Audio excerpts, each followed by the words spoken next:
जय श्री राधे कृष्ण। आइए आप सभी का आपके अपने YouTube चैनल में बहुत बहुत स्वागत है। आज आप सब सुनेंगे माता संतोषी व्रत कथा। तो प्रेम से बोलिए संतोषी माता की जय, सर्व देवी देवता की जय। आइए अब सुनते हैं संतोषी माता की व्रत की विधि।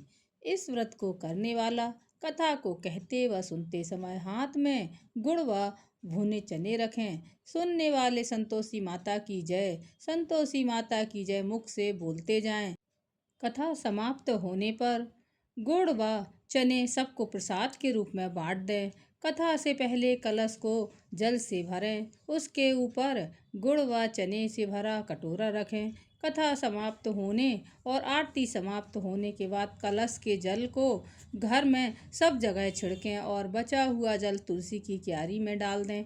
व्रत के उद्यापन में अढ़ाई सेर खाजा, मोनकदार पूड़ी, खीर, चने का साग नैवेद्य रखें।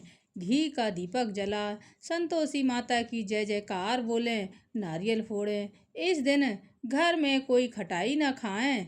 इस दिन 8 लड़कों को भोजन कराएं। देवर जेठ घर के कुटुंब के लड़के मिलते हों तो दूसरों को नहीं बुलाना चाहिए। कुटुंब में ना मिलें तो ब्राह्मणों के पड़ोसियों के लड़कों को बुलाना चाहिए। उन्हें खटाई की कोई वस्तु ना दें तथा भोजन कराकर यथाशक्ति दक्षिणा दें। कथा। एक बुढ़िया थी, उसके 7 पुत्र थे। 6 कमाने वाले और एक निकम्मा था। बुढ़िया माँ 6 पुत्रों की रसोई बनाती, उन्हें भोजन कराती और जो कुछ बचता वह 7वें पुत्र को दे देती थी। वह बड़ा भोला भाला था, मन में कुछ विचार न करता था। एक दिन अपनी पत्नी से बोला, देखो मेरी माता मुझे कितना प्यार करती है। पत्नी बोली, क्यों नहीं, सबका झूठा बचा हुआ तुमको जो खिलाती है। वह बोली, भला ऐसा भी कहीं हो सकता है? जब तक मैं अपनी आंखों से न देख लूं तब तक नहीं मान सकता। पत्नी ने हंसकर कहा, तुम देख लोगे तब तो मानोगे। कुछ दिन बाद बड़ा त्योहार आया। घर में 7 प्रकार के भोजन और चूरमा के लड्डू बने। वह जांचने को सिर दर्द का बहाना कर पतला कपड़ा सिर पर ओढ़कर रसोई में सो गया और कपड़े से सब कुछ देखता रहा। 6 भाई भोजन करने आए। उसने देखा माँ ने सबके लिए सुंदर सुंदर आसन बिछाए हैं। 7 प्रकार की रसोई परोसी। वह आग्रह करके जमाती है। वह देखता रहा। 6 भाई भोजन करके उठ गए तो माता ने उनकी झूठी थालियों में से लड्डुओं के टुकड़ों को उठाया और एक लड्डू बनाया। झूठन साफ कर बुढ़िया ने माँ को पुकारा, उठो बेटा, 6 भाई भोजन कर गए, अब तू ही बाकी है, उठना, कब खाएगा। वह कहने लगा, माँ मुझे भोजन नहीं करना, मैं परदेश जा रहा हूँ। माता ने कहा, कल जाता है सो आज चला जा। वह सोचता रहा और बोला, हाँ हाँ आज ही जा रहा हूँ। यह कहकर वह अपने घर से निकल गया। चलते समय पत्नी की याद आई और वह गौशाला में उपले पाथ रही थी। वहीं जाकर उससे बोला, हम जावें परदेस को, आवेंगे कुछ काल, तुम रहियो संतोष से, धर्म आपनो पाल। वह बोली, जाओ पिया आनंद से, हमरू सोच हटाए, राम भरोसे हम रहें, ईश्वर तुम्हें सहाय। देख निशानी आपकी, देख धरूं मैं धीर, सुधि हमरी मत विसारियो, राखियो मन गंभीर। वह बोला, मेरे पास तो कुछ नहीं है, यह अंगूठी है, ये ले लो और मुझे अपनी निशानी दे दो। पत्नी बोली, मेरे पास क्या है, यह गोबर भरा हाथ है। यह कहकर उसकी पीठ में गोबर के हाथ की थाप मार दी। वह चल दिया। चलते चलते दूसरे देश में जा पहुंचा। वहां पर एक साहूकार की दुकान थी। वहां जाकर कहने लगा, भाई मुझे नौकरी पर रख लो।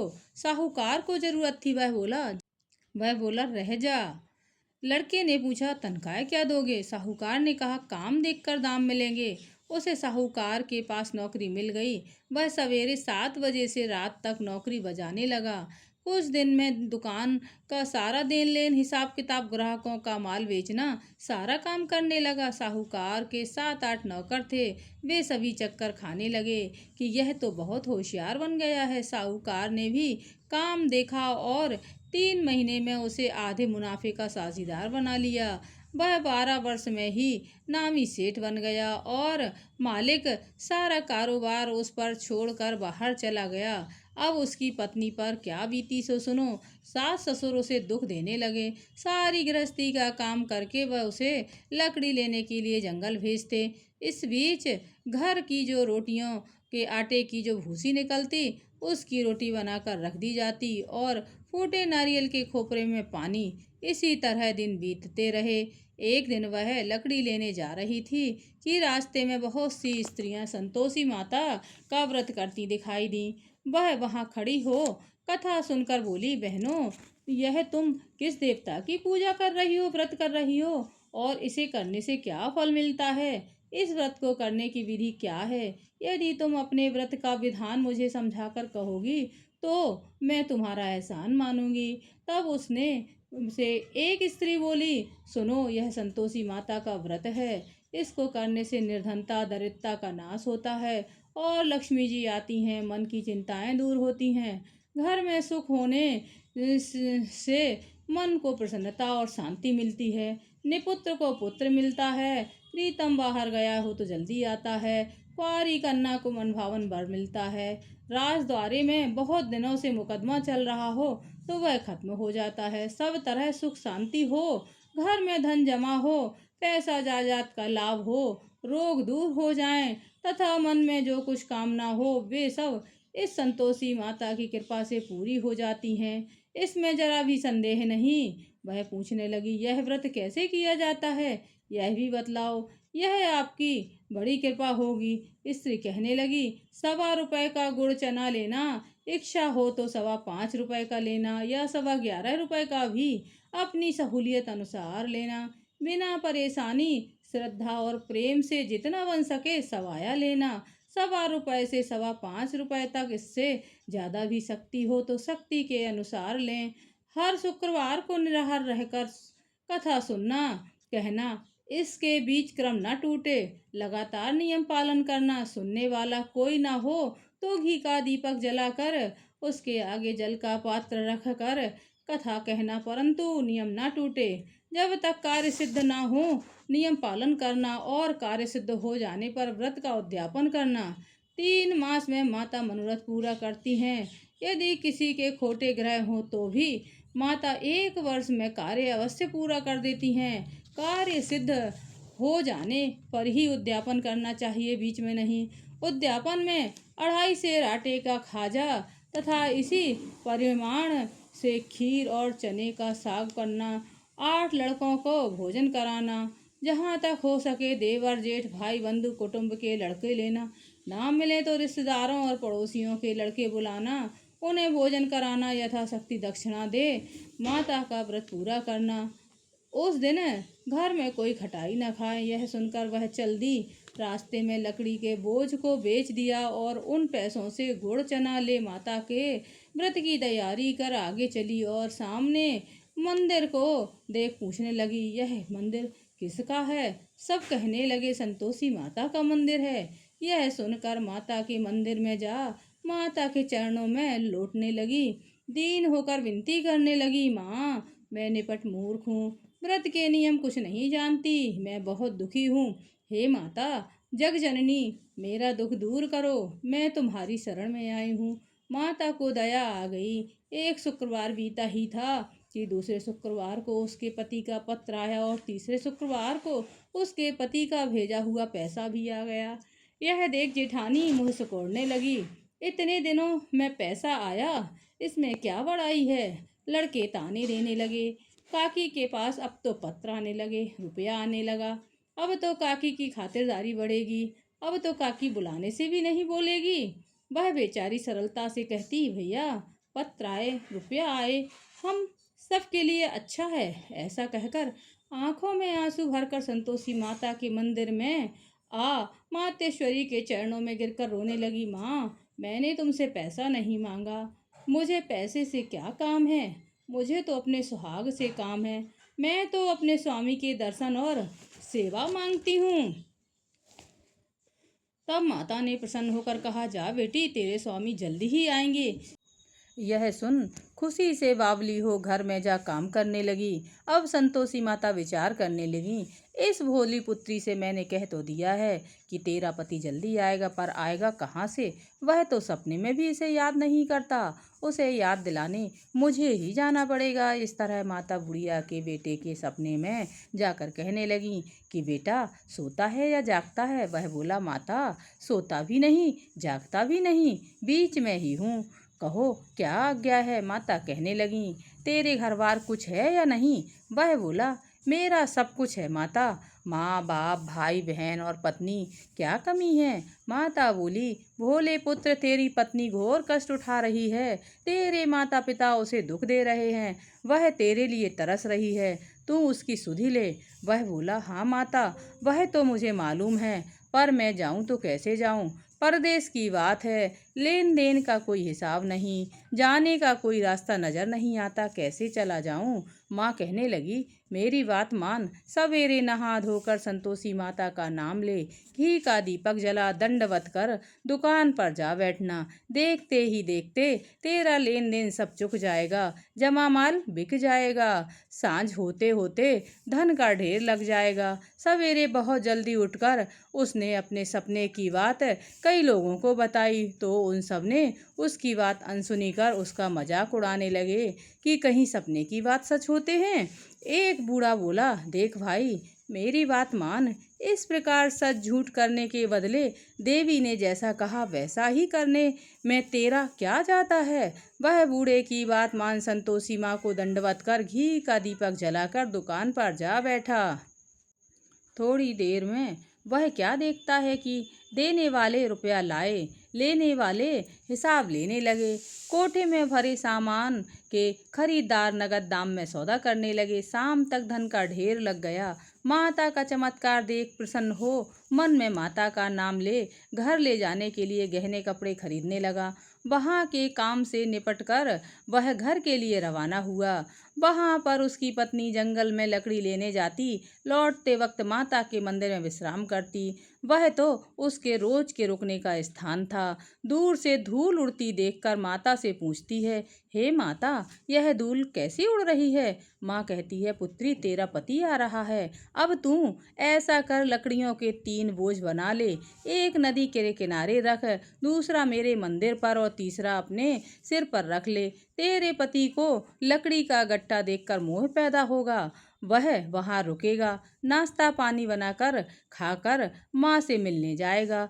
तब तू लकड़ियों का बोझ उठाकर घर जाना और बीच चौक में गड्ढा डालकर 3 आवाजें जोर से लगाना, लो सासू जी लकड़ियों का गट्ठा लो, भूसे की रोटी दो और नारियल के खोपरे में पानी दो, आज कौन मेहमान आया है? माँ की बात सुन बहू बहुत अच्छा माता कहकर प्रसन्न हो लकड़ियों के 3 गट्ठे ले आई।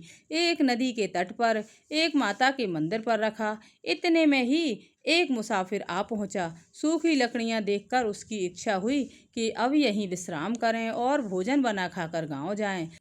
इस प्रकार भोजन बना विश्राम कर वह गांव को गया, सबसे प्रेम से मिला। उसी समय बहू सिर पर लकड़ी का गट्ठा लिए आती है। लकड़ी का भारी बोझ आंगन में डाल जोर से 3 आवाजें देती है, लो सासू जी लकड़ी का गट्ठा लो, भूसी की रोटी दो, नारियल के खोपरे में पानी दो, आज कौन मेहमान आया है? यह सुनकर सास बाहर आ अपने दिए हुए कष्टों को भुलाते हुए कहती है, बहू ऐसा क्यों कहती है? तेरा मालिक ही तो आया है, आ बैठ, मीठा भात खा, भोजन कर, कपड़े गहने पहन। इतने में आवाज सुन उसका पति बाहर आ जाता है और अंगूठी देखकर व्याकुल हो माँ से पूछता है, माँ यह कौन है? माँ कहती है, बेटा यह तेरी बहू है, आज 12 वर्ष हो गए जब से तू गया है, सारे गांव में जानवर की तरह भटकती फिरती है, घर का कामकाज कुछ नहीं करती, 4 समय आकर खा जाती है, अब तुझे देखकर भूसे की रोटी और नारियल के खोपड़े में पानी मांग रही है। वह लज्जित हो बोला, ठीक है माँ, मैंने इसे भी देखा है और तुम्हें भी देखा है, अब मुझे दूसरे घर की चाबी दो। और उसमें रहूँगा मैं। अब माँ बोली, ठीक है बेटा, जैसी तेरी मर्जी, कहकर चाबी का गुच्छा पटक दिया। उसने चाबी का गुच्छा ले दूसरे कमरे में जो तीसरी मंजिल के ऊपर था खोलकर सारा सामान जमाया। एक दिन में ही वहाँ राजा के महल जैसे ठाट बाट बना लिए। अब क्या था, वह दोनों सुखपूर्वक रहने लगे। इतने में अगला शुक्रवार आया। बहू ने अपने पति से कहा, मुझे माता का उद्यापन करना है। पति बोला, बहुत अच्छा, खुशी से करो। वह तुरंत ही उद्यापन की तैयारी करने लगी। जेठ के लड़कों को भोजन के लिए कहने गई। उन्होंने मंजूर कर लिया। फिर जेठानी ने अपने बच्चों को सिखा दिया कि देखो रे, भोजन के समय सब लोग खटाई मांगना, जिससे कि उसका उद्यापन पूरा ना हो सके। लड़के जीवने आए, खीर पेट भर खाई, परंतु अपनी माँ की बात याद आते ही कहने लगे, हमें कुछ खटाई दो, खीर खाना हमें भाता नहीं, देखकर अरुचि होती है। बहू कहने लगी, खटाई किसी को नहीं दी जाएगी, यदि यह तो संतोषी माता का प्रसाद है। लड़के तुरंत उठ खड़े हुए बोले, पैसा लाओ। भोली बहू कुछ नहीं जानती थी, उसने उन्हें पैसे दे दिए। लड़के उसी समय जाकर के इमली ला खाने लगे। यह देखकर संतोषी माता ने बहू पर कोप किया। राजा के दूत उसके पति को पकड़कर ले गए। जेठ जेठानी मनमाने खोटे वचन कहने लगे। लूट लूट कर धन इकट्ठा कर लिया था, सो राजा के दूत पकड़कर ले गए। अब सब मालूम पड़ जाएगा जब वो जेल की हवा खाएगा। बहू के यह वचन सहन नहीं हुए और रोती हुई माता के मंदिर में गई। हे माता, तुमने यह क्या किया? मुझे हंसाकर अब क्यों रुलाने लगी हो? माता बोली, पुत्री, तूने उद्यापन में मेरा व्रत भंग किया, इतनी जल्दी सब बातें भुला दी। वह कहने लगी, माता, मैं भूली तो नहीं हूँ, ना मैंने कुछ अपराध किया है, मुझे तो उन लड़कों ने भूल में डाल दिया, मैंने भूल से उन्हें पैसे दे दिए, मुझे क्षमा कर दो माँ। माँ बोली, ऐसी भी कहीं भूल होती है? वह बोली, माँ मुझे माफ़ कर दो, मैं फिर से तुम्हारा उद्यापन करूँगी। माँ बोली, अब भूल मत जाना। वह बोली, अब भूल नहीं होगी माँ, अब बताओ वह कैसे आएंगे? माँ बोली, जा पुत्री, तेरे पति तुझे रास्ते में ही आते हुए मिलेंगे। वह घर की ओर चली। रास्ते में ही उसे पति उसको आते हुए मिला। उसने पूछा, कहाँ गए थे? तब पति कहने लगा, इतना सारा धन कमाया है, उसका टैक्स राजा ने मांगा था, वह भरने गया था। वह प्रसन्न हो बोली, भला हुआ, अब घर चलो। कुछ दिन बाद फिर शुक्रवार आया। वह बोली, मुझे माता का उद्यापन करना है। पति ने कहा, करो। फिर से उसने जेठ के लड़कों को भोजन करने के लिए कहने गई। जेठानी ने तो एक दो बातें सुनाई और लड़कों को सिखा दिया कि तुम पहले की तरह खटाई मांगना। लड़के कहने लगे, हमें खीर खाना नहीं भाता, जी बिगड़ता है, कुछ खटाई को दे खाने को दे दो। वह बोली, खटाई खाने को नहीं मिलेगी, आना है तो आओ। वह ब्राह्मण के लड़कों को बुला भोजन कराने लगी। यथाशक्ति दक्षिणा की जगह एक एक फल उन्हें दिया। इससे संतोषी माता प्रसन्न हुई। माता की कृपा होते ही 9वें मास में उसके चंद्रमा जैसा एक पुत्र पैदा हुआ। पुत्र को लेकर प्रतिदिन माता के मंदिर में जाने लगी।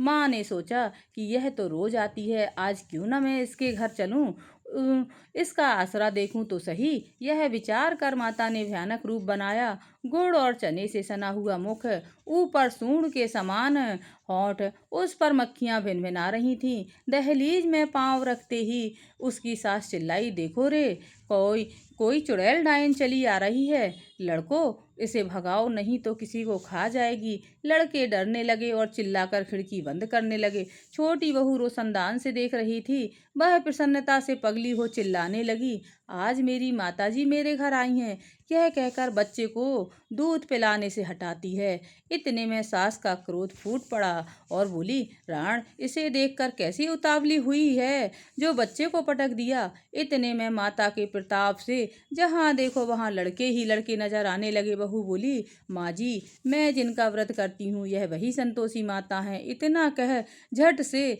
सारे घर के किवाड़ खोल देती है। सब ने माता के चरण पकड़ लिए और विनती करने लगीं, हे माता, हम मूर्ख हैं, हम अज्ञानी हैं, हम पापी हैं। हम तुम्हारे व्रत की विधि हम नहीं जानते। तुम्हारा व्रत भंग करके हमने बहुत बड़ा अपराध किया है। हे माता, आप हमारे अपराध को क्षमा करो। इस प्रकार माता प्रसन्न हुई। माता ने बहू को जैसा फल दिया वैसा सबको दो। जो पढ़े उसका मनोरथ पूर्ण हो। बोलो संतोषी माता की जय। बोलो सर्व देवी देवता की जय। इस प्रकार से संतोषी माता व्रत कथा पूर्ण हुई।